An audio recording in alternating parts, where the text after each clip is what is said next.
পার্বত্য চট্টগ্রামের নানা সম্প্রদায়ের ঐতিহ্যবাহী নববর্ষ উৎসব ঘিরে রাজধানীতে হয়ে গেল রঙিন আয়োজন। রমনা পার্কে লেকে ফুল ভাসিয়ে কামনা করা হয় দেশ ও জাতির সমৃদ্ধি।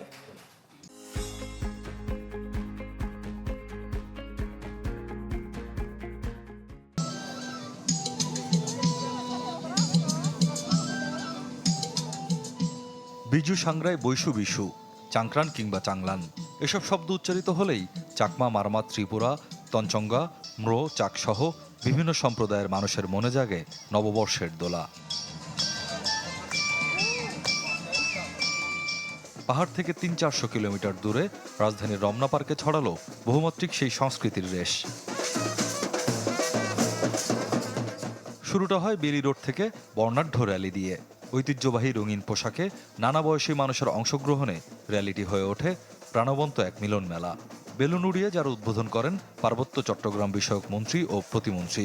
আনন্দ আর ঐক্যের বার্তা নিয়ে পদযাত্রাটি ধীরে ধীরে এগিয়ে যায় রমনা পার্কের লেকের দিকে। এ উৎসবের অন্যতম অনুষঙ্গ ফুল ও পানি, যা পাহাড়ি সম্প্রদায়ে পবিত্রতার প্রতীক। তাই নতুন বছরকে স্বাগত জানানো হলো রমনা লেকের জলে ফুল ভাসিয়ে। এই প্রতীকে আচার শুধু সৌন্দর্যের নয়, বরং আত্মশুদ্ধি ও শুভকামনারও বহিঃপ্রকাশ। এটা হলো আমাদের পয়লা বৈশাখের প্রথম দিন। এই ফুল বাসানো দিয়ে শুরু করে আমাদের এই দিনটা শুরু হয়ে যায়। আমাদের নতুন বছর শুরু হবে হচ্ছে 14 তারিখ থেকে।